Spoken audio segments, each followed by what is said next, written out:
Good morning, Redland. Today is Monday, March 3rd, Cycle Day 1. Coming up, National Anthem Day, an interview with Mr. Stevenson, and the lunch menu. Redland Morning News starts now.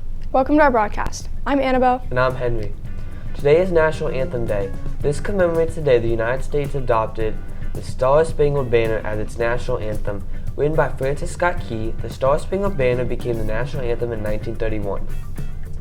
In the early Baltimore morning of September 14, 1814, after Major George Armstead's troops stopped the British landing party in a blaze of gunfire, the Major ordered the oversized American flag raised in all its glory over Fort McHenry.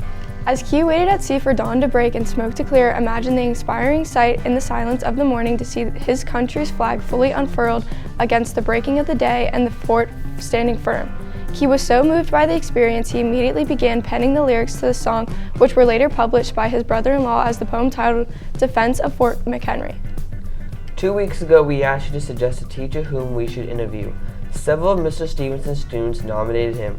Last week, Callan interviewed Mr. Stevenson and asked him questions about music, family, TikTok, and plans for the future. Here's that interview. What's up, Mr. Stevenson? How are you? Doing well, Callan. How about you? Just got a couple questions for you here.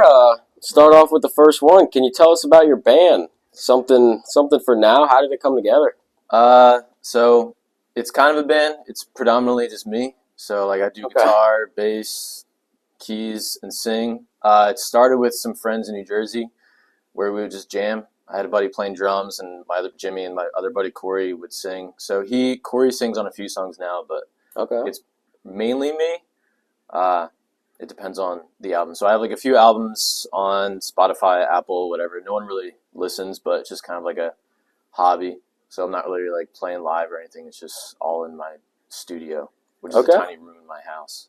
That sounds fun. Following that, we heard from a student you have a strong social media presence. What's all that about? You mind sharing what you do on there? Yeah, well, I'm on TikTok. A buddy was just telling me that hey, you should get on TikTok. I was like, all right, sure. It's a teacher account, so it's not really much about my personal life. It's more just my life as a teacher, talking about things I do as a teacher, talking about whatever I'm teaching, just trying to propose that to the internet, and then just other aspects, just trying to, I don't know. I'm not doing any dancing or anything like that, but it's more just teacher stuff. Okay. Yeah. So it's teacher talk. What sparked your music interest? Why'd you decide to start playing music and not something else? Yeah, I don't. I grew up listening. My dad listened to a lot of music, like the Grateful Dead. I don't know. There was one day I was just looking in a magazine and saw a drum set. I was like, I want to do that. I don't know if I thought it would make me look cool. Maybe girls would like. Yeah, yeah. This is middle school. And then I asked my mom, could I get drums? And she's like, no, it's too loud. I was like, all right, I guess I'll get a guitar. And so I don't know if it's nature, nurture, naturally I was inclined to do music. So I don't know, I saw a guitar and my brain was do that or what, but I just started. And then where I grew up, a lot of kids played instruments. We were in bands. Okay. I was in a band called Giraffe Policies and Sea Turtles, and we did some covers, and just a lot of fun. And then once it got more difficult to actually play with people, I just kind of went on my own. Okay. So all right, let's we'll go off some music. We'll go off topic of some music stuff. How's becoming a parent changed your morning routine? Change the morning routine. Currently, I'm still I try to wake up at 4:30, and if I can go to do jujitsu in the morning or work out, but I'm exhausted, so I'm drinking a lot more coffee, but I'm going to have to start driving Murphy to daycare. So that's going to be I have to leave at 6:40 in the morning, so I might have to do jujitsu or work out later. Ooh, or not do it at all, which I'd ideally still like to do that stuff. The routine hasn't changed too much in the morning. It's more just constantly being exhausted. So today I skipped jujitsu to sleep an extra hour, which was nice. Oh, that sounds nice. Yeah, sleep is good. If you had one main goal in life, what would that be? I just want to make a difference. There was a superintendent at my former school that I taught at who said, I just want to leave the garden better than how I found it. And for me, I just want to spread positivity and curiosity.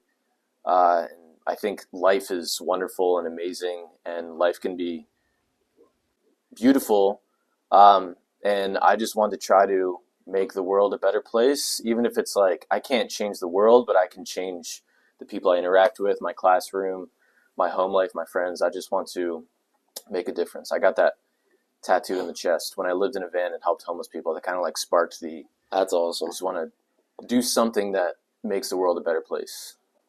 That's amazing. Yeah, I think that's great. I think not caring like what people think about you really makes a difference. Like Yeah. just going on with it and just doing what you like to do. I think authenticity is something Yeah, that is a definitely. bit lacking. And I think if you can find your route and like what brings you joy and passion, and if you can just pursue that in an authentic manner, as well as like just being positive towards others, I think if everyone just found their avenue, their passion, and like was excited for others and tried to spread joy.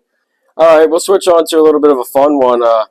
If someone gave you $1 million, what are you doing with it? What are you buying? Something nice or new house? I'd probably try to buy a house. You staying here? You teaching still? Or Yeah, I think $1 million. If I could buy a house, I'd probably want to buy a house on a creek with a yard.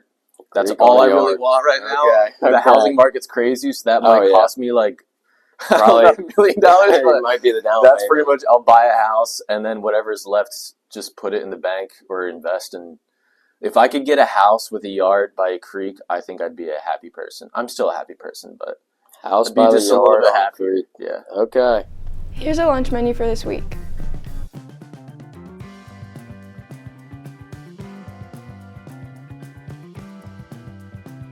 And that's the news. Have a great day, Redland.